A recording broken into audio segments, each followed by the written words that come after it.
ವಿಶ್ವ ಕಲ್ಯಾಣ, ಆತ್ಮ ಕಲ್ಯಾಣ, ಪುಣ್ಯ ಸಂಪಾದನಾರ್ಥ ಶ್ರೀ ಮದ್ದೇವಾದಿದೇವ ಭಗವಾನ್ ಶ್ರೀ 1008 ಪಾರ್ಶ್ವನಾಥ ತೀರ್ಥಂಕರರ ಜನಮಂದಿರದ ನೂತನ ಶಿಖರಸ್ಥ ಶ್ರೀ 1008 ಪಾರ್ಶ್ವನಾಥ ತೀರ್ಥಂಕರ ವೇದಿ ಪ್ರತಿಷ್ಠಾ ಹಾಗೂ ಪ್ರಪ್ರಥಮ ಬಾರಿಗೆ ವರ್ತಮಾನ ಕಾಲದ 24 ತೀರ್ಥಂಕರ ಪಂಚಕಲ್ಯಾಣ ಪ್ರತಿಷ್ಠಾ ಮಹೋತ್ಸವ ತಥಾ ವಿಶ್ವಶಾಂತಿ ಮಹಾಯಾಗದ ಇಂದಿನ ಕಾರ್ಯಕ್ರಮದ ಈ ಒಂದು ಪರಮ ಪೂಜ್ಯ 108 ಆಚಾರ್ಯ ಶಾಂತಮೂರ್ತಿ ಶ್ರೀ ಶಾಂತಮೂರ್ತಿ ದೇವಸೇನ ಮುನಿ ಮಾರ್ಗದಲ್ಲಿ ಭಕ್ತಿಪೂರ್ವಕ ನಮನಗಳನ್ನು ಸಲ್ಲಿಸಿ ಗುರುವರ್ಯ ಪರಮ ಪೂಜ್ಯ ಸ್ವಸ್ತಿ ಶ್ರೀ ಜೀನಸೇನ ಭಟ್ಟಾರಕ ಪಟ್ಟಾಚಾರ್ಯ ಮಹಾಸ್ವಾಮೀಜಿಗಳು ನಾಂದಣಿಯವರಲ್ಲಿ ಭಕ್ತಿಪೂರ್ವಕ ನಮನಗಳು ಸಲ್ಲಿಸಿ ಈಗ ತಾನೇ ಜೈನ ಧರ್ಮದ ಶತಶತಮಾನಗಳ ಸನಾತನದ ಬಗ್ಗೆ ಬಹಳ ಅಭೂತಪೂರ್ವವಾಗಿ ಮಾತನಾಡಿದಂಥ ಪೂಜ್ಯ ಶ್ರೀ ಶರಣ ಬಸವ ಶ್ರೀಗಳಲ್ಲಿ ಸಹ ಭಕ್ತಿಪೂರ್ವಕ ನಮನಗಳನ್ನು ಸಲ್ಲಿಸಿ ಶ್ರೀ ವಾಣಿಭೂಷಣ ಪಂಡಿತ ಶ್ರೀ ಬಾಹುಬಲಿ ಉಪಾಧ್ಯಾಯ ಜಮಖಂಡಿ ಅವರಲ್ಲಿಯೂ ಶ್ರೀ ಪಂಡಿತ ಶ್ರೀ ಭರತೇಶ ಉಪಾಧ್ಯಾಯ ಹಳ್ಳೂರವರಲ್ಲಿಯೂ ಅದೇ ರೀತಿ ನಮ್ಮ ತೀರ್ದಾಳ್ ವಿಧಾನಸಭಾ ಕ್ಷೇತ್ರದ ಜನಪ್ರಿಯ ಅತ್ಯಂತ ಸರಳ ಸಜ್ಜನಿಕೆಯ ಶಾಸಕರಾದಂತಹ ಶ್ರೀ ಸಿದ್ದಣ್ಣ ಸಹೋದರಿಯಲ್ಲಿಯೂ ನಮಸ್ಕರಿಸಿ ನಮ್ಮ ಆತ್ಮೀಯರಾದಂತಹ ವಿಜಯಪುರದ ಶ್ರೀ ಶೀತಲ್ ಹೋಗಿ ಅವರೇ ಹಾಗೂ ಸಮಸ್ತ ಎಲ್ಲ ಸಮಾಜ ಬಾಂಧವರೇ, ಇವತ್ತು ಈಗಾಗಲೇ ಒಂದು ಒಳ್ಳೆಯ ಅವಕಾಶ ಏನಪ್ಪ ಅಂದರೆ ನನಗೆ ಸ್ವಲ್ಪ ಆದರೂ ಕೇಳಿದೆ. ನಾನು ಜೈನ ಧರ್ಮದ ಬಗ್ಗೆ ನಮ್ಮ ಲಿಂಗಾಯತ ವೀರಶೈವ ಸಮಾಜದ ಸ್ವಾಮೀಜಿ ಅವರು ಎಷ್ಟು ತಿಳ್ಕೊಂಡಾರೆ, ಎಷ್ಟು ಅಧ್ಯಯನ ಮಾಡಿದ್ದಾರೆ, ಎಷ್ಟು ಅದ್ಭುತಪೂರ್ವವಾಗಿ ಮಾತನಾಡಿದ್ದಾರೆ. ಅವ್ರಿಗೆ ನಾನು ಶರಣಾರ್ಥಿಗಳನ್ನು ಸಲ್ಲಿಸಲಿಕ್ಕೆ ಬಯಸ್ತಾ ಇದ್ದೆ. ಸನಾತನ ಧರ್ಮ ಮತ್ತೊಂದು ಧರ್ಮವನ್ನ ಪ್ರೀತಿ ಮಾಡುವಂಥದ್ದು. ಅದು ಜೈನ ಧರ್ಮ ಇರ್ಬೋದು, ಹಿಂದೂ ಧರ್ಮ ಇರ್ಬೋದು, ಸಿಖ್ ಧರ್ಮ ಇರ್ಬೋದು, ಬೌದ್ಧ ಧರ್ಮ ಇರ್ಬೋದು, ಇವೆಲ್ಲ ಒಂದಕ್ಕೊಂದು ಪ್ರೀತಿ ಪ್ರೇಮದಿಂದ ಗೆಲ್ಲುವಂತಹ ಸನಾತನ ಧರ್ಮಗಳು. ಆದರೆ ಎಲ್ಲ ಧರ್ಮಗಳು ಇವತ್ತು ಅಪಾಯದಲ್ಲಿ ಬಂದಿವೆ. ಯಾಕಂದ್ರೆ ಈಗಾಗಲೇ ಗುರುಗಳು ಅವ್ರು ಸೂಕ್ಷ್ಮವಾಗಿ ಹೇಳಿದ್ರು, ನಮ್ಮಲ್ಲೇ ಕೆಲವೊಂದು ಸ್ವಾಮಿಗಳು ನಮ್ಮ ಸನಾತನ ಧರ್ಮವನ್ನ ಟೀಕೆ ಮಾಡೋದು, ಹೊರಗಿಂದ ಬಂದಂತ ಧರ್ಮವನ್ನ ಬಹಳ ಅಭೂತಪೂರ್ವವಾದಂತ ಧರ್ಮ, ಶಾಂತಿ ಧರ್ಮ ಇಂಥವರು ಕೆಮಿಯನ್ನು ಹಾಕೊಂಡಾರಲ್ಲ, ಇದೇ ನಮ್ಮ ಸನಾತನ ಧರ್ಮಕ್ಕಿರುವಂತ ಶಾಪ ಅಂತ ಹೇಳಿ ನಾನು ಈ ಸಂದರ್ಭದಲ್ಲಿ ಹೇಳಿಕ್ ಬಯಸ್ತಾ ಇದ್ದೀನಿ. ಜೈನ ಧರ್ಮದ ಬಗ್ಗೆ ನಾನು ಏನು ಅಯೋಧ್ಯದಲ್ಲಿ ಏನು ಡಿಸೆಂಬರ್ 9ಕ್ಕೆ ಏನೋ ಒಂದು ದೊಡ್ಡ ಈ ದೇಶದಲ್ಲಿ ಒಂದು ದೊಡ್ಡ ಕ್ರಾಂತಿ ಆಯ್ತು. ಯಾವ ಪ್ರಭು ಶ್ರೀ ರಾಮಚಂದ್ರನ ಒಂದು ಅವನ ಸ್ಥಳವನ್ನ ಮುಕ್ತ ಮಾಡಿ ಅವನಿಗೆ ಅಲ್ಲಿ ರಾಮ ಮಂದಿರ ಕಟ್ಟಬೇಕನ್ನೋ ಸಂಕಲ್ಪದೊಂದಿಗೆ ನಾನು ಸಹ ಅಯೋಧ್ಯೆಯಲ್ಲಿ 3 ದಿವಸ ಇದ್ದೆ. ಡಿಸೆಂಬರ್ 9ಕ್ಕೆ ಮೊದಲು 2 ದಿವಸ ಮೊದಲು ಹೋಗಿದ್ದೀವಿ. ನಮ್ಮ ಜೊತೆಗೆ ಯಾರಿದ್ರಪ್ಪ ಅಂದ್ರೆ ಡಾಕ್ಟರ್ MR ತಂಗ, ಗುಲ್ಬರ್ಗಾದ MLCಗಳು, ನಾವು ಒಂದೇ ಟೆಂಟ್ನಾಗ ಇದ್ದೀವಿ. ಅವತ್ತು ಲಾಲ್ ಕೃಷ್ಣ ಅದ್ವಾನಿ ಅವರು, ಎಲ್ಲಾ ನಮ್ಮ ರಾಷ್ಟ್ರೀಯ ನಾಯಕರು, ವಿಶ್ವ ಹಿಂದೂ ಪರಿಷತ್ನ ನಾಯಕರು, ಅಶೋಕ್ ಸಿಂಗಾಲ್ ಅವರು, ಉಮಾ ಭಾರತಿ ಅವರು, ಎಲ್ಲರೂ ಅಲ್ಲಿ ಒಂದು ಕಾರ್ಯಕ್ರಮ ಆಯಿತು. 7 ಗಂಟೆ ಆಗಿತ್ತು. ನಮ್ಮ ಡಾಕ್ಟರ್ ತಂಗ ಅವರು ಅಯೋಧ್ಯೆಯಲ್ಲಿ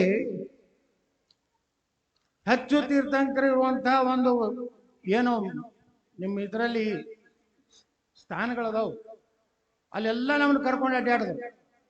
ನನಗೆ ಅವ್ರು ಹೇಳಿದ್ದು ನಾನು ನೆನಪ ಇದೆ, ಬಸವನಗೌಡ್ರೆ, ಜೈನ ಧರ್ಮದಲ್ಲಿ 24 ತೀರ್ಥಂಕರಲ್ಲಿ ಅಯೋಧ್ಯದಲ್ಲಿ ಹೆಚ್ಚು ಜನ ಇದ್ರು. ಅವರೆಲ್ಲ ಒಂದು ಕಡೆ ನೋಡುವಂತ ಸೌಭಾಗ್ಯ ಅವಾಗ ನನಗೆ ಸಿಕ್ಕಿತ್ತು ಅನ್ನೋಂಥ ನೆನಪನ್ನ ಇವತ್ತು ನಾವು ಮಾಡ್ಕೋತಾ ಇದ್ವಿ.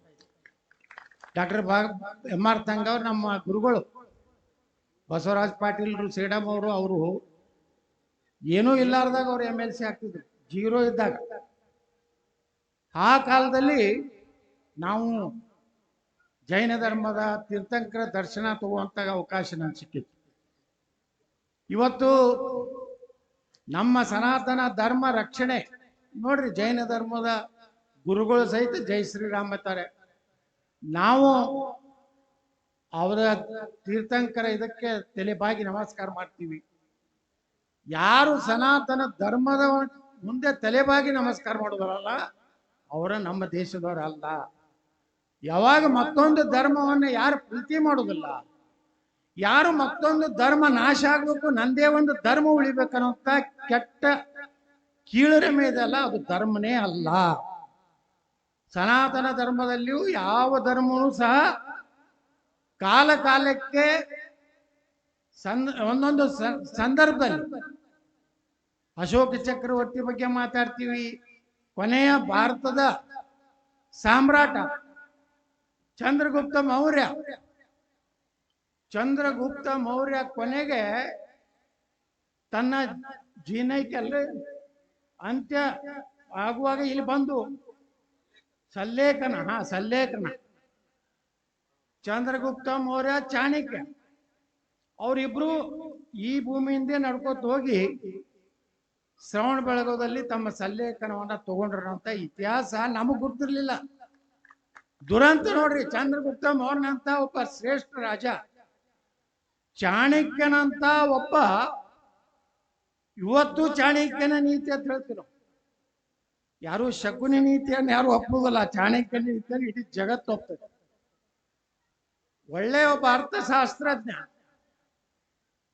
ಆ ವ್ಯಕ್ತಿ ಯಾವಾಗ ಚಂದ್ರಗುಪ್ತ ಮೌರ್ಯನ ಮನೆಯಿಂದ ಹೊರಗೆ ತಂದು ಒಬ್ಬ ಶ್ರೇಷ್ಠ ರಾಜನ ತಯಾರು ಮಾಡಬೇಕಾದ್ರೆ ಚಾಣಕ್ಯನ ದೊಡ್ಡ ಕೊಡುಗೆ ಚಂದ್ರಗುಪ್ತ ಮೌರ್ಯನಿಗಿರುವುದರಿಂದ ಅಂಥವ್ರು ಇಬ್ರು ಸಹ ನಾವು ಓದಿದ ಇತಿಹಾಸ ಪ್ರಕಾರ ಜೈನ ಧರ್ಮವನ್ನು ಸ್ವೀಕಾರ ಮಾಡ್ತಾರೆ.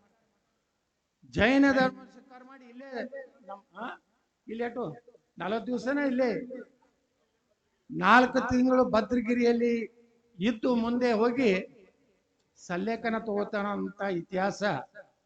ಅದಕ್ಕೆ ನಾವು ಹೇಳ್ತೀವಿ, ಮುಂದಿನ ದಿವಸಗಳಲ್ಲಿ ಮೊದಲ ರಾಜ ಮಹಾರಾಜರಂಗ ಎಲ್ಲ ಯುದ್ಧ ಮಾಡಿ ಹೋರಾಟ ಗೆದ್ದು ಕಡೆಗೆ ಮ್ಯಾಗ ಹೋಗಾಗ ಅಲ್ಲಿಂದ ತ್ಯಾಗದ ಮಾತುಗಳನ್ನ ಅಹಿಂಸಾ ಪರಮೋಧರ್ಮ ಅಂತ ಅಲ್ಲಿಗೆ ಹೇಳ್ಬೇಕಾಗಿತ್ತು.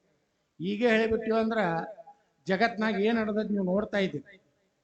ಅದಕ್ಕೆ ವಿಜಯಪುರದಲ್ಲಿ ಸಹ ಬಹಳ ದೊಡ್ಡ ಕ್ಷೇತ್ರ, 1008 ಸಹಸ್ರಪಣಿ ಪಾರ್ಶ್ವನಾಥರ ಒಂದು ದೊಡ್ಡ ಮಂದಿರ. ನಾ ಸಣ್ಣವಿದ್ದಾಗ ನಾವು ಬಿಕಾಮ್ ಕಲಿತಿದ್ವಿ ಅಲ್ಲಿ ಕಾಮರ್ಸ್ ಕಾಲೇಜಿನಲ್ಲಿ. ಬಿಕಾಮ್ ಅನ್ನಕ್ಕೆ ಹೋಗಾಗ ಒಬ್ಬ ನಮ್ಮ ಗೆಳೆಯ ಇಲ್ಲೊಂದು ದೊಡ್ಡ ತೀರ್ಥಂಕರದ ಒಂದು ಮೂರ್ತಿ ಐತಿ ನೋಡೋಣ ಅಂತ ಹೇಳಿ ಕರ್ಕೊಂಡು ಹೋದ್ರ ನಮ್ಮನ್ನ. ನಾವೆಲ್ಲ ಸಾಲಿ ಬಿಟ್ಟು ಅಲ್ಲಿ ಹೋದಿವಿ. ಅಲ್ಲಿ ಹೋದ್ರೆ ಕತ್ತಲು ತೆಗ್ನಾಗ ಇಳಿದು ಹೋಗಿ ಮೇಣಬತ್ತಿ ಹಚ್ಚಿ, ಮೊಬೈಲ್ ಅದು ಇದ್ದಿದ್ದಿಲ್ಲ ನಾವು ಕಲ್ಯಾಗ, ಮೇಣಬತ್ತಿ ಹಚ್ಚಿ ನೋಡಿದ ಮೂರ್ತಿ ಅಂದ್ರೆ ಅಷ್ಟು ಸಮೀಪದಿಂದ ಅಷ್ಟು ಭಯದಿಂದ ಅದನ್ನು ಒಳಗಿಡುವಂತ ಇದಾಯ್ತು. ಆದ್ರೆ ಮುಂದೆ ನಮ್ಮ ಶ್ರವಣ ಬೆಳಗೊಳದ ಶ್ರೀಗಳು ಚಾರುಕೀರ್ತಿ ಭಟ್ಟಾಚಾರ್ಯ ಮಹಾಸ್ವಾಮಿಗಳು ಏನು ಅದರ ಒಂದು ಜವಾಬ್ದಾರಿಯನ್ನು ತಗೊಂಡ್ರು. ಅವಾಗ ನನಗೆ MLA ಇದ್ದೆ ನಾನು, ನನಗೆ ಟೈಫಾಯ್ಡ್ ಆಗಿತ್ತು. ಟೈಫಾಯ್ಡ್ ಆದಾಗ ಚಾರುಕೀರ್ತಿ ಭಟ್ಟಾಚಾರ್ಯ ಮಹಾಸ್ವಾಮಿಗಳು ನನ್ನ ಮನೆಗೆ ಬಂದು ನನಗೆ ಆಶೀರ್ವಾದ ಮಾಡಿ, ಅವತ್ತು ಇನ್ನೂ ನೆನಪಿದೆ, ನಾವು ಬಿಜಾಪುರದ ಸಿದ್ದೇಶ್ವರ ಸಂಸ್ಥೆ ಶತಮಾನೋತ್ಸವ ಮಾಡ್ಲಕತ್ತಿದ್ವಿ. ಗುರುಗಳು ನನಗೆ ಫೋನ್ ಮಾಡಿ ಹೇಳಿದ್ರು, ನಮ್ಮ ಶ್ರವಣ ಬೆಳಗೊಳ ಇದರದಿಂದ 1 ಲೋಡು ತೆಂಗಿನಕಾಯಿ ಕೊಟ್ಟು ಕಳಿಸಿದ್ರು ಗುರುಗಳು. ಅವಾಗ ಒಂದು ಮಾತು ಹೇಳಿದ್ರು ನನ್ನ ಮನೆಗೆ ಬಂದಾಗ. ಅವರು ಒಬ್ಬ ಜ್ಯೋತಿಷನು ಅದಾರ, ಒಬ್ಬ ಬಸನಗೌಡ, ಈಗ ನಿನಗೆಲ್ಲ ತೊಂದರೆ ಬರ್ತದೆ, ಈಗ ಒಳ್ಳೆಯ ಸ್ಥಾನಕ್ಕೆ ಹೋಗಿ ಮತ್ತೆ ಇಳಿದು ತಳಗ್ ಬರ್ತಿ, ಮುಂದೊಂದು ದಿವಸ ಮೇರ್ದಂದ್ರೆ ಕರ್ನಾಟಕದಾಗ ನೀ ನಂಬರ್ 1 ಆಗುವಂತ ಎಲ್ಲ ಯೋಗ್ಯತೆ ಇದೆ, ಲಕ್ಷಣ ಇದೆ. ನಮ್ಮ ಶೀತಲ್ ಕುಮಾರ್ ಯೋಗಿಯವ್ರ ಮುಂದೆ ಹೇಳಿದ್ರು, ಈ ವ್ಯಕ್ತಿಯ ಮುಖ ನೋಡಿದ್ರ ಇವನೊಂದು ರಾಜಕಳೆ ಇದೆ, ಈ ವ್ಯಕ್ತಿ ಏನಾದ್ರೂ ಆಗೇ ಆಗ್ತಾನೆ ಮುಂದೆ ಅಂತ ಭವಿಷ್ಯವನ್ನ ಹೇಳಿದ ಮೇಲೆ ನಾ MP ನಿತ್ಯ ಕೇಂದ್ರ ಮಂತ್ರಿ ಆದೆ ವಾಜಪೇಯಿ ಸರ್ಕಾರದಲ್ಲಿ. ಮತ್ತು ಸೋಲು ಗೆಲುವು ಯಾಕಂದ್ರೆ ಜ್ಯೋತಿಷ್ ಪ್ರಕಾರ 7.5 ಒಂದು ಬರೋದೇ ಅಲ್ಲ. ಆ 7.5 ಬಂದು ಅದು ಕುಲ್ಲಾಗಿ ಈಗ ಹೊರಗೆ ಬಂದೀನಿ. ಹಂಗೆ ಒಳಗೊಮ್ಮೊಮ್ಮೆ 7.5ಗಳು ಬರ್ತಿರ್ತಾವ. ಮತ್ತು ಉಚ್ಚಾಟನೆ ಮತ್ತು ಆಗಮನ ಸ್ವಾಗತ ನಿರ್ಗಮನ ಇವು ನಡೆದಿರ್ತಾವು. ಆದ್ರ ನನ್ನ ಅವಧಿಯೊಳಗೆ ಯಾವುದೋ ಒಂದು ಕತ್ತಲಲ್ಲಿದ್ದಂತ ಸಹಸ್ರಪಣಿ ಪಾರ್ಶ್ವನಾಥರ ಮೂರ್ತಿ ಮೇಲೆ ಬಂದು ಸುಮಾರು 16 ಕೋಟಿ ರೂಪಾಯಿ ಖರ್ಚು ಮಾಡಿ ಜೈನ ಸಮುದಾಯದವರು ಈಗ ಎಲ್ಲೆಲ್ಲರೂ ಬರ್ತಾರ. ಮುಂಬೈ ಎಲ್ಲೆಲ್ಲಿ ಬಹಳ ದೊಡ್ಡ ದೊಡ್ಡ ಭಕ್ತರು ಬರ್ತಾರೆ. ಆ ರೋಡಿಗೆ ಅಡ್ಡಾಡೋದು ಕಟ್ಟಿನಿತ್ತು. ಅದು ಪೂರ್ತಿ ದರ್ಗಾ ಖಾಜಾ ಅಮೀನ್ ದರ್ಗಾ ಹತ್ತಿರ. ಮುಂದೆ ಅಲ್ಲೊಂದು ಇನ್ನೊಂದು ಐತಿ. ನಮ್ಮ ಕವಿ ಯಾರು ನಾಗಚಂದ್ರ ಅಭಿನವ ಪಂಪ ನಾಗಚಂದ್ರ ಕವಿ ಮಾರ್ಗ ತಿಳಿದು ಪಾಪ ಜೈನ ಸಮಾಜದವರು ಒಂದು ಬೋರ್ಡ್ ಹಚ್ಚಲಕ್ಕೆ ಹೋಗಿದ್ರು. ಅವ್ರು ಬಂದು ದಾಂಧಿ ಮಾಡಿ ಅವ್ರಿಗೆ ಅಲ್ಲಿ ಬೋರ್ಡ್ ಹಚ್ಚಿಸ್ಕೊಟ್ಟಿದ್ದಿಲ್ಲ. ನಾ MLA ಆಗುತ್ತಿದ್ದ ಮೊದಲು. ಅಲ್ಲಿಂದ ಇಡೀ ಜೈನ ಸಮಾಜ ನನ್ನ ಬಳಿ ಬಂದು ಹಿಂಗಾಗೈತ್ರಿ. ಮತ್ತು ಕಾರ್ಪೊರೇಷನ್ದಾಗ ಅದ್ರ ಹೆಸರು ತರಾವಗೆ ಎಲ್ಲ ಮಾಡಿ ನಾನೇ ನೀವೇನೋ ಹಂಚಿಬೇಡ್ರಿ ನಾ ಬರ್ತೀನಿ ಯಾವ ಮಗ ಬರ್ತಾನೆ ಬರಲಿ ಅಂತ ಹೇಳಿ ಮಾಡಿ ನಿಂತು ಬೋರ್ಡ್ ಉದ್ಘಾಟನೆ ಮಾಡಿದೀವಿ. ಇವತ್ತು ನಮ್ಮ ಸಹಸ್ರಪಣಿ ಪಾರ್ಶ್ವನಾಥ ಮಂದಿರ ಇರುವುದರಿಂದ ಅದು ದರ್ಗಾ ರೋಡ್ ಹತ್ತಿದ್ರು. ಈಗ ನಾ ಅದನ್ನ ಕಾರ್ಪೊರೇಷನ್ ಇಂದ ಟರಾವ್ ಮಾಡಿ ಅರ್ಬನ್ ಡೆವಲಪ್ಮೆಂಟ್ ಸೆಕ್ರೆಟರಿಯಿಂದ ನಮ್ಮ ಸರ್ಕಾರ ಇದ್ದಾಗ ಅದನ್ನು ಒಪ್ಪಿಸಿ ಏನೋ ಆಬ್ಜೆಕ್ಷನ್ ಅಂತ ಹೇಳಿದ್ರು. ಒಬ್ಬ ಮೇಡಮ್ ಇದ್ದು ಡೈರೆಕ್ಟರ್, ನೀವು ಊರ್ದ ಕತ್ತಿ ಹೇಳಬೇಡವಾ ಇಂಥ ಆಬ್ಜೆಕ್ಷನ್ ನಾನು ಜೀವನದಾಗ ನೋಡೀನಿ, ಸುಮ್ಮನೆ ಆಬ್ಜೆಕ್ಷನ್ ಕೊಡೋತ್ ಹೇಳಿದೆ. ಆಯ್ತು ಸರ್ ಅಂತ ಹೇಳಿ ಕೊಟ್ಟರು. ಇವತ್ತು ಆ ರಸ್ತೆಗೆ 1008 ಸಹಸ್ರಪಣಿ ಪಾರಿಶ್ವನಾಥ ಮಾರ್ಗ ಮಾನ್ಯ 10 ಕೋಟಿ ರೂಪಾಯಿ ಕೊಟ್ಟು ಸಿಮೆಂಟ್ ರೋಡ್ ಮಾಡಿ ಡಬಲ್ ರೋಡ್, ಯಾರಿಗೂ ತೊಂದರೆ ಆಗ್ಬಾರ್ದು. ಈ ಆ ದರ್ಗಾನ ಹೆಸರನ್ನ ಚೇಂಜ್ ಮಾಡಾಕತ್ತೀನಿ, ದುರ್ಗಾಪುರ ಅಂತ ಮಾಡಾಕತ್ತೀನಿ. ದುರ್ಗಾ ಮಾತೆಯ ಸ್ಥಾನ ಸಹಸ್ರಪಣಿ ಮಹಾರಾಜರ ಹೆಸರು. ಹಿಂಗ ನಮ್ಮಂತವ್ರು ಅಡ್ಬಿಟ್ಟು ಮಂದಿ ಬೇಕಾಗ್ತದೆ. ಎಲ್ಲರೂ ಅಹಿಂಸಾ ಪರಮೋ ಧರ್ಮ ಅಂದ್ರೆ ಅಲ್ಲಿ ಹೊಡಿರಪ್ಪ ಅಂದಾಗ ಹಂಗೆಲ್ಲ ಗಾಂಧಿ ಹಂಗೆ ಹೇಳ್ಕೊತ ಹೋಗು ಮಗ ಅಲ್ಲನ ಹೊಡಿತಾರ ಅಂದ್ರೆ ನೀವು ನಮ್ಗೆ ಹೊಡೆದ್ರೆ ಅಂದ್ರೆ ನಾವು ಬುಲ್ಡೋಜರ್ ಹಚ್ಚೋರು ಅಂದ್ರೆ ಉಳಿತ ಧರ್ಮ ಉಳಿಬೇಕಾದ್ರೆ ಏನು ಎಲ್ಲರೂ ಹಂಗೆ ಆದ್ರೆ ಹಂಗ. ನಾವು ಒಬ್ಬೊಬ್ಬರು ಹೇಳಿದ್ರಲ್ಲ ಗುರುಗಳು ಭಾಳ ಅದ್ಭುತ ಮಾತು ಹೇಳ್ತೀವಿ ಜೈನ ಧರ್ಮದಾಗ. ಈ ತ್ಯಾಗ ಅನ್ನೋಂಥ ನಾನು ಆ ರಿಲಯನ್ಸ್ ಕಂಪ್ನಿ ವೈಸ್ ಚೇರ್ಮನ್ ದೀಕ್ಷಾ ತಗೊಂಡು 1 ವರ್ಷನ 2 ವರ್ಷದಿಂದ ಶಿವನ ಇಲ್ಲ ವೈಸ್ ಚೇರ್ಮನ್ ಏನು. ನಾ ಗಾಬರಿ ಅದೆ ನೋಡಿ. ನಮ್ಮಲ್ಲಿ ಸಾಯ್ತಿರ್ತಾನ ಮಕ್ಕಳಿಗೆ ಎಲ್ಲ ಫಲ ಮಾಡಿಯಪ್ಪ ಹೆಬ್ಬಟ್ಟು ಹೊತ್ತಂದ್ರೆ ಓದ್ತದಿಲ್ಲ ಜಲ್ದಿ ಮಾಡ್ತಿರ್ತಾನ. ಇನ್ನು 5 ಮಿನಿಟ್ ನಿಗಿರ್ತಿರ್ತಾನ. ಆದ್ರ ಹಿಂಗ ಅವ್ನು ಹಿಡಿದು ಇದು ಮಾಡಿದ್ರೆ ತ್ಯಾಗ ನೋಡ್ರಿ. ಇಷ್ಟೆಲ್ಲ ಆಸ್ತಿ, ಇಷ್ಟು ಸುಖ ವೈಭವ, ಇಂಥ ಮನೆಗಳು, ಎಂಥ AC ಸ್ಟಾರ್ ಹೋಟೆಲ್ ಇದ್ದಂಗೆ ಮನೆಗಳು ಇರ್ತಾವು, ಕಾರುಗಳು, ಎಂಥ ತುಪ್ಪದಾಗಿನೇ ಎಲ್ಲ ಅಡಿಗೆ. ತ್ಯಾಗ ಸುಮ್ಮನೆ ಬರೋದಿಲ್ಲ.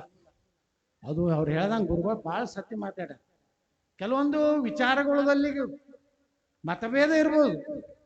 ನೀವು ಮತಭೇದಗಳನ್ನು ದೊಡ್ಡದು ಮಾಡ್ಲಕ್ಕೆ ಹೋಗ್ಬೇಡ್ರಿ ಯಾರು. ಅದು ಹಂಗ ಹಿಂಗ ಅದಕ್ಕೆ ಡಿಶಮ್ ಜಗಳಾಡೋದು. ನೀವು ಹಿಂಗೆ ಡಿಶಮ್ ಜಗಳಾಡಿ ಅಫ್ಘಾನಿಸ್ತಾನ ಕಳ್ಕೊಂಡಿವಿ, ಪಾಕಿಸ್ತಾನ ಕಳ್ಕೊಂಡಿವಿ, ಅದ್ಯಾವುದು ಬಾಂಗ್ಲಾದೇಶ ಕಳ್ಕೊಂಡಿವಿ, ಕಾಶ್ಮೀರ ಕಳ್ಕೊಂಡಿವಿ, ಕೇರಳ ಕಳ್ಕೊಂಡಿವಿ. ಕಲ್ಕತ್ತಾ ಪರಿಸ್ಥಿತಿ ಏನಿದೆ, ಬರೇ ಜಗಳ. ಅವ್ರ ಶ್ರೇಷ್ಠ ಇವ್ರ ಶ್ರೇಷ್ಠ, ಅವ್ರ ಮ್ಯಾಗಿನ ಮಂದಿ ಯಾವ ಜಾತಿಯಾಗ ನೋಡಿದ್ರು 4-5 ಅದಾವೆ. ಆ ನೋಡೊಬ್ರತ್ತದಾರ ಅಲ್ಲಿ ನಮ್ಮ ಮಂಗಳೂರದು ತುಮಕೂರು. ಅವ್ರಿಗೆ ಕೇಳಿದೆ ನೀವರೇ ಒಕ್ಕಟ್ಟದಿರಪ್ಪ ಲಿಂಗಾಯತರಾಗತ್ತ. ನಮ್ಮಲ್ಲಿ 3 ದಿವಸದವರು 4 ದಿವಸದವ್ರು. ಈ 3 ದಿವಸ 4 ದಿವಸ ಏನಂದ್ರೆ ಅವ ಆ 3 ದಿವಸದವ್ರು 3 ದಿವಸ ಲಗ್ನ ಮಾಡೋದತ್ತ, 4 ದಿವಸದವ್ರು 4 ದಿವಸ ಲಗ್ನ ಮಾಡೋದು. ಅದಕ್ಕೆ ಅವು ಎರಡು ಬಂತ. ಯಾವ ಒಕ್ಕಲಿಗರೊಳಗೂ ಕೇಳಿದೆ. ಮೊನ್ನೆ ನಾನು ಭಾಳ ಈ ಕಡೆ ಎಲ್ಲ ಮೈಸೂರು ಅಡ್ಡಾಡಕತ್ತಿಲ್ಲ, ಅವ್ರೊಳಗೊಂದು 7-8 ಅದ.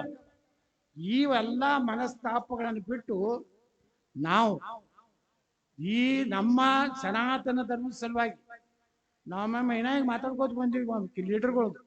ಅಲ್ರಿ ಕಡೆಗೆ ಸಾಯಿ ಮುಂದರೆ ಧರ್ಮಕ್ಕೆ ದೇಶಕ್ಕೆ ಸಾಯಿದ್ ಬಿಟ್ಟು ನಾನು ನೋಡ ಜಾತ್ಯತೀತ ನಾವು ಹಂಗಿದೀವ ಅಂತ ಕೆಟ್ಟ ಭ್ರಮೆಯಿಂದ ಕೆಲವೊಂದು ರಾಜಕಾರಣಿಗಳು ಈ ದೇಶ ಯಾರು ಮಾಡಿದ್ರು ಇಷ್ಟು ನಾವು ಉಳಿದೀವಲ್ಲ, ಇಷ್ಟು ಜನ ನಮ್ಮ ಸನಾತನ ಧರ್ಮದ ಉಳಿದಾರಲ್ಲ, ಇದೇ ಒಂದು ನಮ್ಮ ಸನಾತನ ಧರ್ಮದ ತಪಸ್ಸು ಅಂತ ಹೇಳಿ ನಾನು ತಿಳ್ಕೊಂಡಿದ್ದೀನಿ. ನನಗೆ ಬೆಳಗಾವದಾಗ ಎಲ್ಲ ಇಲ್ಲೇನೆ ಎಲ್ಲ ಹಿರಿಯರು ಬಂದು ಹೇಳಿದ್ರು. ಇವತ್ತು ಜೈನ ಧರ್ಮದ ಬಗ್ಗೆ ಬಹಳ ಅಭೂತಪೂರ್ವವಾಗಿ ನಮ್ಮ ಗುರುಗಳು ಮಾತಾಡಿದ್ ನೋಡಿ ಇನ್ನೂ ಮಾತಾಡ್ಬೇಕಪ್ಪ. ಅವರು ಇನ್ನೂ ಎಷ್ಟರೇ ಅಧ್ಯಯನ ಮಾಡ್ಯಾರ ನೋಡ್ರಿ. ಒಬ್ಬ ಲಿಂಗಾಯತ ಸ್ವಾಮಿಗಳು, ಕೆಲವೊಂದು ಲಿಂಗಾಯತ ಸ್ವಾಮಿಗಳು ಬೇರೆನೇ ಅಧ್ಯಯನ ಮಾಡ್ಲಕತ್ತಾವ. ಅವು ಅರಬಸ್ಥಾನಕ್ಕೆ ಹೋದಂಗೆ ಮಾಡ್ಲಕತ್ತಾವ. ಅವು ಅದಾವು, ಅವತನ್ನ ಹಂಗೆ ಖಡ ತುಂಡವಾಗಿ ಖಂಡಿಸಬೇಕು ನಾವು. ಅಂದ್ರೆ ಬಾಯಿ ಬಂದ್ ಆಗ್ತದೆ. ಹೆಂಗ್ ಬಾಯಿ ಬಂದ್ ಮಾಡಿನ ಕೆಲವು ಮಂದಿದು ಈ ಕೊಯಂಕತ್ತಾರೇನೆ ಯಾರು ಮೊದಲು ಎಷ್ಟು ಹಾರಾಡ್ತಿದ್ರು, ಇಸ್ಲಾಂ ಲಿಂಗಾಯತ್ ಒಂದೇ, ಅವರು ಮಾಡ ಕೊಡ್ತಾರ, ನಾವು ಮಾಡ ಕೊಡ್ತೀವಿ. ಬಸವಣ್ಣ ಯಾಡ್ ಆಗ್ಯಾನ, ಅದಕ್ಕೆ ನಾವು ಯಾಡ್ ಆಗ್ಬೋದು ಇಂಥ ಏನೇನೇನೋ ಹೊಸ ಹೊಸ ಡಿಕ್ಷನರಿ ತೆಗಿತಿರ್ತಾರೆ. ಅದಕ್ಕೆ ಇವೆಲ್ಲ ಸಾವಿರಾರು ವರ್ಷಗಳ ಒಂದು ಏನು ತಪಸ್ಸಿದೆ, ಆ ತಪಸ್ಸಿನ ತಳಗ ಇವತ್ತು ಇಂಥ ಸಣ್ಣ ಹಳ್ಳಿ ಒಳಗ ಎಷ್ಟು ದೊಡ್ಡ ಪ್ರಮಾಣದಲ್ಲಿ ನಾನು ನೋಡಿದೆ. ಮೊದಲ ಏನ್ ಸಣ್ಣ ಹಳ್ಳಿ ಇರ್ಬೇಕು ಅಂತ ಇದು ಕಾರ್ಯಕ್ರಮ ನೋಡಿದ ಹೊರಗೆ ಒಂದು ಸಾವಿರಾರು ಮಂದಿ ನಿಂತಿದ್ರು.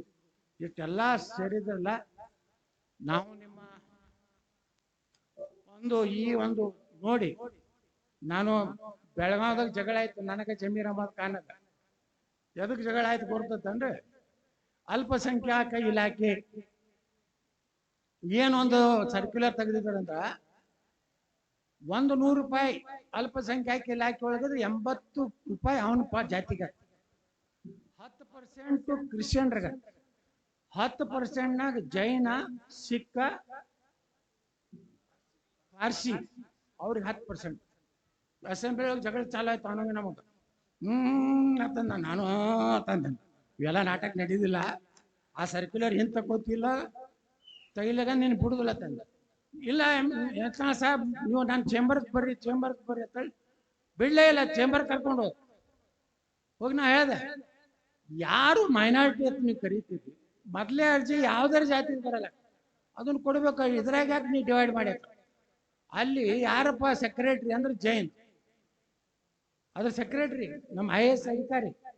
ನಾ ಕೇಳಿದೆ, ಮತ್ತೆ ನೀವಿದ್ದು ಹಿಂಗೆ ಆಗೈತಲ್ರಿ, ಏನ್ ಮಾಡೋದು ಸರ್? ಮಿನಿಸ್ಟರ್ ಸಾಹೇಬ್ರು ಹೇಳಿದ್ರೆ ಹೀಗೆ ಕೇಳಿ ಹಾಳಾಗಿವಿ. ನಾನು ಆ ಸರ್ಕ್ಯುಲರ್ ವಾಪಸ್ ತಗೋದ್ರ ಸಲುವಾಗಿ ಅವತ್ತೇ ಅದನ್ನ ಆರ್ಡರ್ ಮಾಡತ್ ಹೇಳಿ ಹೋರಾಟ ಜಗಳಾಡಿದ್ವಿ. ಕೆಲವು ಮಂದಿ ನೋಡ್ರಿ, ಸರ್ಕಾರದ ಈಗ ಯಾರದೇ ಮನಿಗಂತೂ ಹೋಗಲ್ಲ, ಸರ್ಕಾರ ಕಚೇರಿಗೆ ಹೋದ್ವಿ ಅಂದ್ರೆ ಒಬ್ಬ ಮಂತ್ರಿ ಆಗ್ಯಾನದ. ಯಾಕಂದ್ರೆ ನಾನು ಮಂತ್ರಿ ಆದ ಅಂದೇನೆ. ನಾ ಮಂತ್ರಿ ಆದ ಕೂಡಲೇ ತಿಂಗಳಿಗೆ ನನಗೆ ಚಾ ಪುಡಿ, ಸಕ್ರಿ, ಹಾಲು, ಕಪಾಬಸಿ, ಚಾ ಮಾಡಕ್ ಬೋಗೋಣಿ ಎಲ್ಲ ಸರ್ಕಾರ ಕೊಡ್ತೈತಿ. ಇಟ್ಟು ಚಾಕೋ ಇಟ್ಟು ಅದು ನನಗೆ ಇದು ಬರ್ತದ. ನಾ ರೈಲ್ವೆ ಮಂತ್ರಿ ಇದ್ದೆ. ನನ್ನ ಮನೆಯಾಗ ಒಂದು ಕ್ಯಾಂಟೀನ್ ಇತ್ತು, ಬಂದವ್ರಿಗೆಲ್ಲ ನಾಷ್ಟ ಇಷ್ಟ ಎಲ್ಲ ಇಂಡಿಯಾ ಕ್ಯಾಂಟೀನ್. ಹಂಗ ಜಮೀರ್ ಅಹಮದ್ ಆಫೀಸ್ನಾಗ ಚಾ ಕುಡಿದಿದ್ದ ಸಿಗ್ತಲ್ಲ. ಅದನ್ನ ನನ್ನ ವೈರಿಗಳು, ನನ್ನ ಮಕ್ಕಳು ಹೆಂಗ ನೋಡ್ರಿ ಹೆಂಗಷ್ಟು ಒಪ್ಪಂದದಾರ ಇವರು ಚಾ ಕುಡ್ದು. ನಾ ಕುಡ್ದಿದ್ದು ಕರ್ನಾಟಕ ಸರ್ಕಾರದ ಚಾ, ಯಾರ ಮನೆಗೆ ಹೋಗಿ ಅಂತ ಕುಡ್ದಲ್ಲ, ಸರ್ಕಾರದ ರೊಕ್ಕ. ಯಾಕಂದ್ರೆ ನಾನು ಮಂತ್ರಿ ಇದ್ದಾಗ ನಾನು ಬಂದವ್ರಿಗೆ ಚಾ ಕುಡಿಸ್ತಿದ್ದೆ. ಎದರ್ದು ನಂದಲ್ಲ ಚಾ. ಈಗ ಕುಡಿಸೋದು ನಿಮ್ದೇ ಚಾ, ಸರ್ಕಾರದಲ್ಲ. ನಮಗೂ 2-3 ಲಕ್ಷ ರೂಪಾಯಿ ಪಗಾರ ಐತಿ. ಈಗ ಕನಿಷ್ಠ 2 ಲಕ್ಷ ರೂಪಾಯಿ ಅಂತ ತಿಂಗಳ ನಮ್ಗೆ ಬರ್ತದ ಖಾತೆಗೆ. ಅದನ್ನೇ ಚಾ ಪಾನಿ ಕುಡಿಸೋತ ರಾಜಕಾರಣ ಮಾಡ್ತಿರ್ತೀವಿ. ಯಾಕಂದ್ರೆ ಕೆಲವು ಮಂದಿ ಟೀಕಾನು ಮಾಡ್ತಾರೆ, ಏನು ಇವ್ರು ಚಾ ಪಾನಿ ಯಾಕೆ ಕುಡಿತಾರ. ಈ ರೀತಿ ಇವತ್ತ ಏನೋ ಸಮಾಜದಲ್ಲಿ ಏನೇ ಇದ್ದಾಗ ಎದ್ದು ನಮ್ಮ ಶಕ್ತಿ ಪ್ರದರ್ಶನ, ನಮ್ಮ ಸಂಘಟಿತ ಹೋರಾಟ. ಇವತ್ತು ಹೇಳಿದ್ರು ನಮ್ಮ ಜೈನ ಅಭಿವೃದ್ಧಿ ನಿಗಮ ಆಗ್ಬೇಕಂತ ಹೇಳಿ ಹೋರಾಟ ಮಾಡೋದು. ಮೊನ್ನೆನೂ ಬೆಳಗಾವದಲ್ಲಿ ಅಲ್ಲಿ ಗುರುಗಳು DK ಶಿವಕುಮಾರ್ ಅದೆಲ್ಲ ಬಂದಿದ್ರು. ಅದು ನಾನು ಅಲ್ಲೂ ಹೋಗಿದ್ದೆ. ಅದ್ರ ಹಿಂದೊಂದು ಯಾವುದೋ ಊರಾಗ ಜೈನ ಸಮಾಜದವರು ಬಹಳ ಖಡಕ್ ಮಾತಾಡ್ತಾರೆ ನೋಡ್ರಿ. ಅಲ್ಲೂ ಹೋಗಿ ನಮ್ಮ ಅಭಯ್ ಪಾಟೀಲ್ ಕರ್ಕೊಂಡೋಗ್ವಿ. ಯಾಕಂದ್ರೆ ಅಭಯ್ ಪಾಟೀಲ್ ನಾವೆಲ್ಲ ಬಹಳ, ಅಭಯ್ ಪಾಟೀಲ್ ಏನೂ ಇಲ್ಲಾರ್ದಾಗ ದಿಲ್ಲಿಗೆ ಬಂದ್ರೆ ನನ್ನ ಮನ್ಯಾಗೆ ತಿಂಗಳಾನಗಟ್ಟಲೆ ಇರ್ತದೆ. ಅಭಯ್ ಪಾಟೀಲ್ ಟಿಕೆಟ್ ಕೊಡ್ಸಿದ್ರೆ ನಾನು ಅಲ್ಲಿ ಬಹಳ ಡಿಶುಮ್ ಇದ್ದು. ಅವಾಗ ನಡೀತಿತ್ತು. ನಡೆಯಾಗಿ ಏನು ಮಾಡೋದು ಮಾಡೀವಿ, ಈಗ ನಡೆಯಲಾಗೈತೆ ಅಟ್ಟೆ. ಇನ್ನು ಮುಂದೆ ನಡೆದ್ರು ನಡಿಬೋದು ಅಂತ ಈಗ ಅನಿಸ್ತದ. ಯಾಕಂದ್ರೆ ಇಲ್ಲಿ ಬಂದಿನ ಮ್ಯಾಗ ಆಶೀರ್ವಾದ ಆಗೈತಿ. ಅದಕ್ಕೆ ಮುಂದಿನ ದಿವಸಗಳಲ್ಲಿ ಸಹ ಏನೇ ಸನಾತನ ಧರ್ಮದ ರಕ್ಷಣೆಗಾಗಿ ನಾವಾಗಲಿ ಸಿದ್ದೋಣ್ಣವರಾಗಲಿ ನಾವು ಗಟ್ಟಿ ಮಾತಾಡೋರು. ಹಿಂದ ಬಣ್ಣ ನಾಟಕ ಗೀಟಕ ಏನಿಲ್ಲ. ಅವರು ಹಂಗೆ ಮಾತಾಡ್ತಾರೆ ವಿಧಾನಸಭಾದಾಗ. ನಾವು ಅವ್ರಕ್ಕಿಂತ ಸ್ವಲ್ಪ ಸ್ಟ್ರಾಂಗ್ ಇದೀವಿ. ಇವ್ರು ಒಳಗೊಮ್ಮಮ್ಮಿ ಬೆಂಡ್ ಆಗ್ತಾರೆ, ನಾ ಬೆಂಡ್ ಆಗೋದು. ಅವ್ರು ಹಿಂಗೆ ಬೆಂಡ್ ಆಗೋದಕ್ಕೆ ಮತ್ತೆ ಅವ್ರನ್ನೂ ಉಚ್ಚಾಟನೆ ಮಾಡ್ಬೇಕಂತ ಮಾಡಿರ್ತಾರೆ. ಮತ್ತು ಏಕ್ದಮ್ ಅವ್ರು ಸಾಫ್ಟ್ ಆಗ್ತಾರೆ. ನಾ ಇಲ್ಲ, ಹೋಗಿದ್ದೆ ಹೋಗೋದು, ಎಲ್ಲಿ ಹೋಗಿ ನೀನೇ ಒಬ್ರು ಯಾರೋ ಅಂದ್ರೆ ನನಗೆ ನಿಮ್ಮ ಗಾಡಿ ಎಲ್ಲಿ ಹೋಗಿ ನಿಂತಿರ್ತೈತೋ ಗೊತ್ತಾಗಲ್ಲಾಗೈತಿರ. ನನ್ನ ಗಾಡಿ ನನಗೇನು ಏನು ಆಸೆ ಇಲ್ಲ, ಅದು ಆಗೇಬೇಕಂತ ಆಸೆ ಇದೆ. ಬಂದ್ರೆ ಮಾತ್ರ ಬಿಡುವುದಿಲ್ಲ. ಸುಮ್ಮನೆ ಅದನ್ನೇ ತೊಗೊಂಡು ತಲೆ ಮಾಡ್ಕೊಂಡು ಬ್ರೈನ್ ಹ್ಯಾಮ್ರೇಜ್ ಮಾಡ್ಕೊಂಡು ಮಗ ಅಲ್ಲ. ಆದ್ರೆ ಎಲ್ಲಾರ್ದು ಬ್ರೈನ್ ಹ್ಯಾಮ್ರೇಜ್ ಮಾಡೋ ಶಕ್ತಿ ನಾನು ದೇವ್ರು ಕೊಟ್ಟಾನ ಅಂತ ಹೇಳಿ ನಾನು ಮಾತು ಬಿಡ್ತೀನಿ. ಜೈ ಜನೇಂದ್ರ. ಜೈ ಜಿನೇಂದ್ರ. ಕಸವರಂ ಎಂಬುದು ನೆರೆ ಸೈರಿಸಲಾರ್ಪಡೆ ಪರಧರ್ಮ